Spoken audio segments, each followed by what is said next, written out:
Appel à soutien pour la libération de Vincenzo Vecchi. Jeudi 8 août, la police est venue au village de Rochefort-en-Terre pour arrêter notre ami, voisin, camarade Vincenzo. Depuis, il est emprisonné près de Rennes en attendant que soit étudié son renvoi en Italie. Nous avons découvert qu'il y avait été condamné à 12 ans de prison et qu'il avait quitté son pays et sa famille pour y échapper. Mais pourquoi a-t-il été condamné ? Pour avoir manifesté.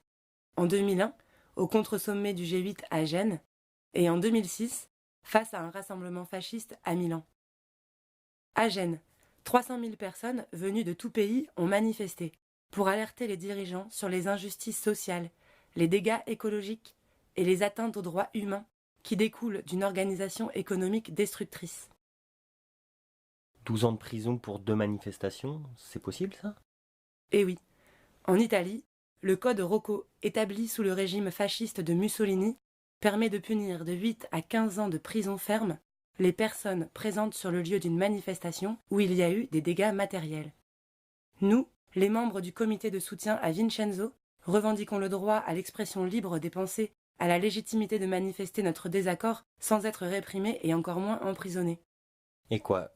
Ils veulent envoyer Vincenzo 12 ans en prison pour avoir peut-être produit des dommages à des choses ? Mais moi, quand je pense à Gênes en 2001, j'ai plutôt le souvenir d'une grosse répression policière et d'un mort du côté des manifestants. Y a pas un décalage là ?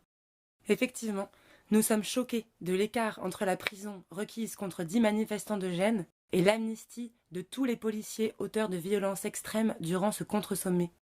À Gênes, 600 personnes altermondialistes ont été blessées dans la rue par des policiers. Un jeune homme a été tué par un tir de policier.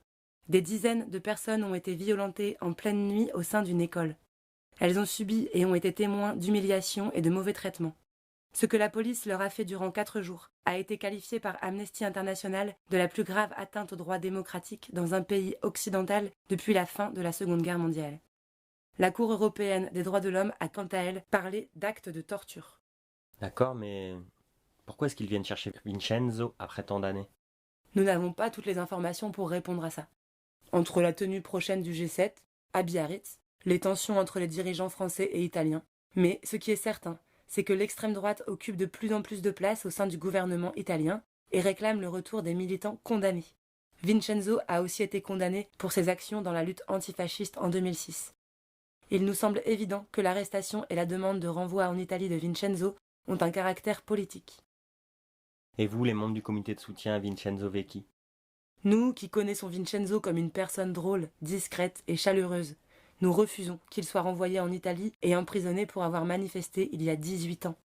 Depuis l'arrestation, nous sommes emplis de colère, de tristesse, d'indignation, de peur, de questions, et aussi de force, d'espoir, d'énergie pour agir ensemble, d'envie de le retrouver vite et libre. Pour empêcher le renvoi de Vincenzo, nous voulons informer le maximum de personnes sur les raisons de son arrestation et sur l'injustice qu'elle représente à nos yeux. Nous voulons accueillir votre soutien à Vincenzo. Vous pouvez le faire de différentes manières. En signant la lettre ouverte, accessible sur le site, en rejoignant les actions en cours ou en créant de nouvelles, en relayant les infos, en apportant un soutien financier pour les frais de justice, en affichant votre soutien. Toutes les contributions sont les bienvenues. Une audience a eu lieu le 14. Nous étions 300 devant le tribunal de Rennes pour exiger sa remise en liberté.